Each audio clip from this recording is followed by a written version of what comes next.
A doação da lágrima. Enquanto o pescador dorme, uma lágrima se solta do canto do seu olho. A mulher esqueleto a percebe, sente uma sede imensa e se arrasta desajeitada até ele para beber do seu olho. Nós nos perguntamos com o que ele estava sonhando que poderia produzir uma lágrima dessas? As lágrimas detêm poder criativo. Nas mitologias, o surgimento de lágrimas provoca uma criação imensa e uma união sincera. No folclore das ervas, as lágrimas são usadas como um aglutinante para prender elementos, unir ideias, reunir almas. Nos contos de fadas, quando as lágrimas brotam, elas espantam ladrões ou provocam inundações nos rios. Quando são salpicadas, invocam os espíritos. Quando derramadas sobre o corpo, curam lacerações e restauram a visão. Quando tocadas, causam a concepção. Quando se chegou até esse ponto no relacionamento com a natureza da vida, morte e vida, a lágrima vertida é a lágrima da paixão e da compaixão combinadas, por si mesmo e pelo outro. É a lágrima mais difícil de ser derramada, especialmente para os homens e certos tipos de mulheres calejadas pela vida urbana.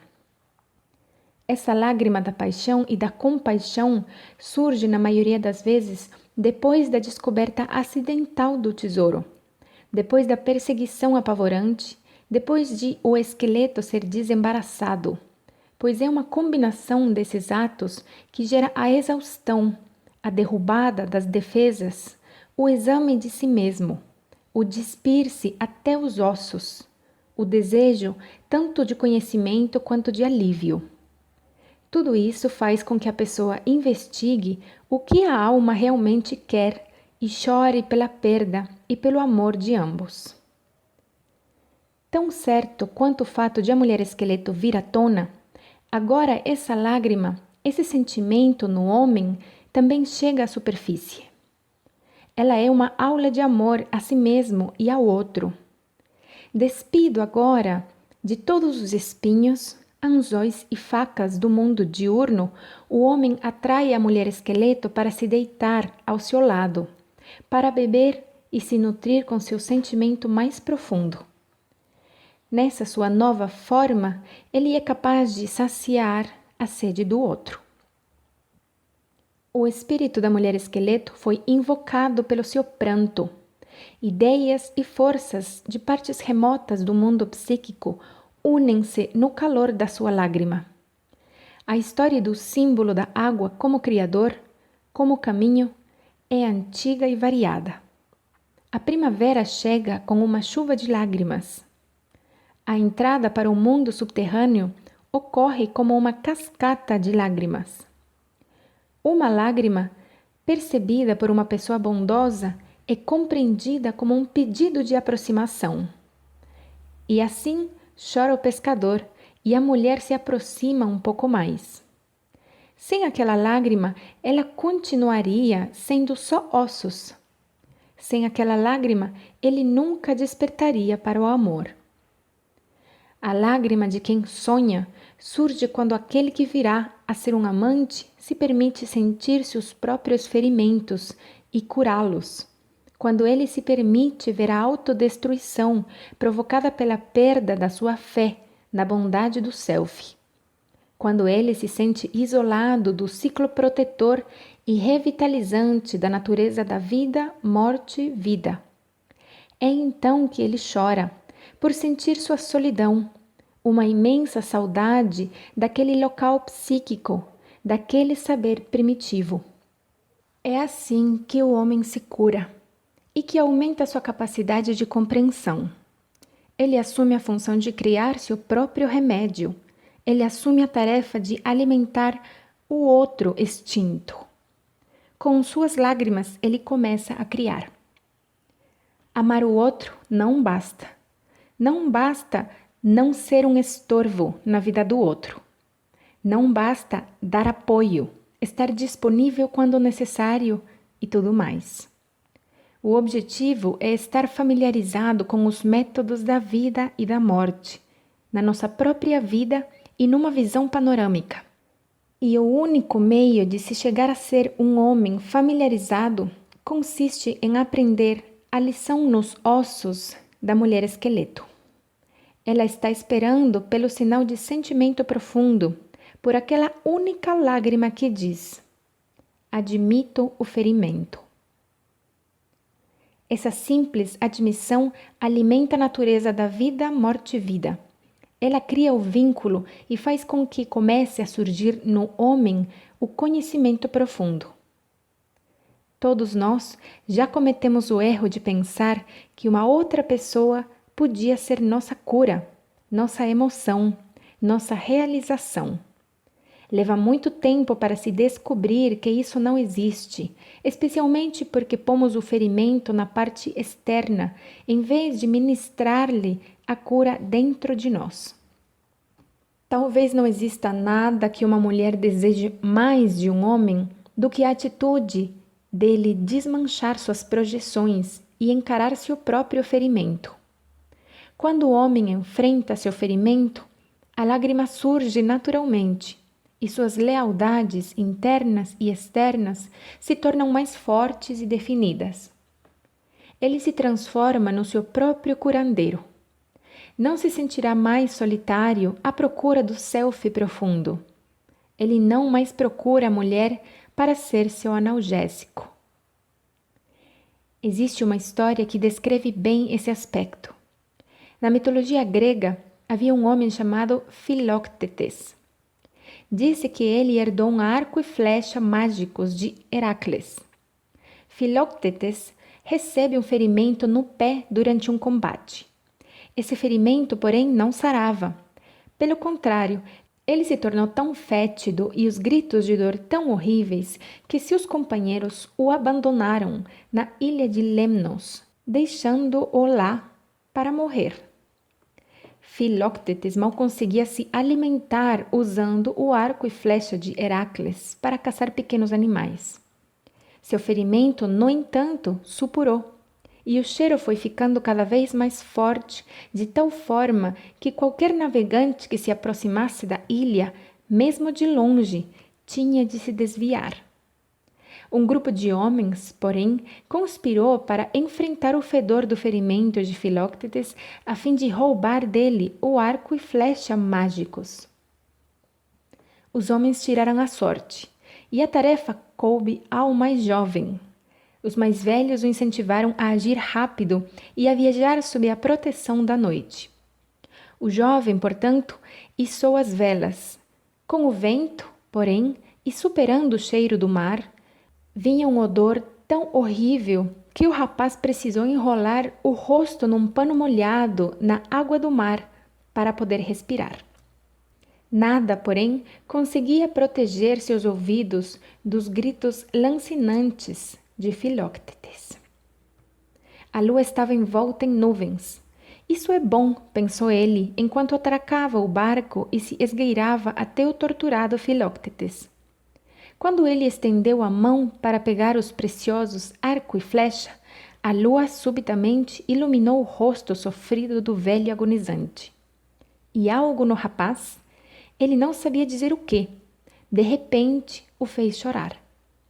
Ele foi dominado por uma compaixão e uma misericórdia persistentes.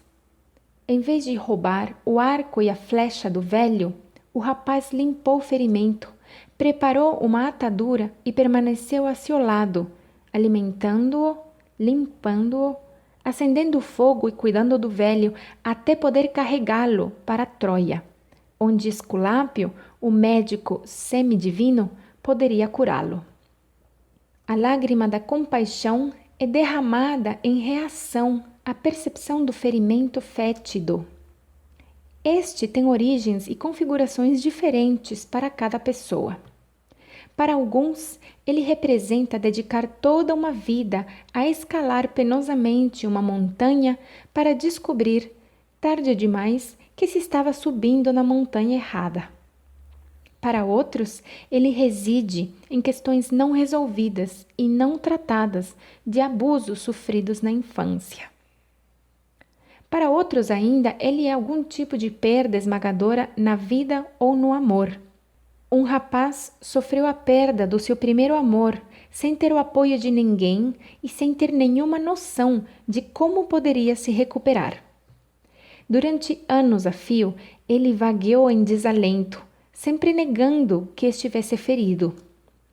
Outro homem era um jogador principiante numa equipe de beisebol profissional. Um acidente causou dano permanente a uma perna sua e o sonho de uma vida inteira desapareceu da noite para o dia. O ferimento repugnante não estava apenas na tragédia, no dano físico, mas também no fato de o único bálsamo derramado sobre o ferimento durante 20 dias ter sido o rancor, abuso de drogas e as bebedeiras. Quando os homens sofrem de feridas semelhantes, dá para sentir o cheiro de longe. Não há mulher, não há amor, não há carinho que cure um problema desses. Somente a compaixão pelo próprio estado. Quando o homem verte a lágrima, é que ele se deparou com a própria dor, e ele a reconhece ao tocá-la. Ele percebe como sua vida foi vivida de forma protegida em virtude do ferimento. Percebe tudo o que perdeu na vida devido ao ferimento. Vê como ser seu amor à vida, a si mesmo e ao outro. Nos contos de fadas, as lágrimas transformam as pessoas, fazendo com que se lembrem do que é importante e salvando sua própria alma. Somente um coração empedernido refreia o choro e a união. Entre os sufis existe um ditado, ou melhor, uma oração que pede a Deus que nos magoe. Abro aspas. Dilacere meu coração para que se crie um novo espaço para o amor infinito. Fecho aspas. O sentimento íntimo de carinho que leva o pescador a desenredar a mulher esqueleto também lhe permite sentir outros anseios esquecidos, fazer renascer sua compaixão por si mesmo. Como ele está num estado de inocência, ou seja, como imagina tudo ser possível, ele não tem medo de pronunciar os desejos da sua alma. Ele não tem medo de desejar, porque acredita que sua necessidade será satisfeita. É para ele um imenso alívio acreditar que sua alma se realizará. Quando o pescador chora seu sentimento verdadeiro, a reunião com a natureza da vida, morte e vida é propiciada. A lágrima do pescador atrai para ele a mulher esqueleto. Faz com que ela sinta sede. Faz com que ela deseje participar mais da sua vida. Como nos contos de fadas, as lágrimas atraem as coisas para nós. Elas consertam tudo. Elas fornecem a peça ou o pedaço que faltava. Na história africana, abro aspas, cachoeiras douradas, fecho aspas, um mago protege uma menina escrava fugida, chorando tanto que suas lágrimas criam uma cachoeira, atrás da qual a menina se refugia. Em outra história africana, abro aspas, o chocalhar dos ossos, fecho aspas, as almas de curandeiros mortos são invocadas ao se aspergir a terra com lágrimas de crianças. Somos relembrados insistentemente do poder desse enorme sentimento. Nas lágrimas há um poder de atração e dentro da própria lágrima imagens poderosas que nos orientam. As lágrimas não só representam o sentimento, mas são também lentes através das quais adquirimos uma visão alternativa. Na história, o pescador está deixando que seu coração se parta. Não que se parta em pedaços, mas para se abrir. O que ele quer não é o amor da teta da mãe de leite. Não é o amor pela fortuna, nem o amor pelo poder, pela fama ou pela sexualidade. É um amor que lhe acontece, um amor que ele sempre trouxe dentro de si, mas que nunca reconheceu antes. A alma do homem se estabelece em maior profundidade e nitidez à medida que ele capta esse relacionamento. A lágrima vem, ela bebe. Agora, uma coisa vai se desenvolver e renascer dentro dele. Algo que ele pode dar a ela. Um coração imenso, vasto, oceânico.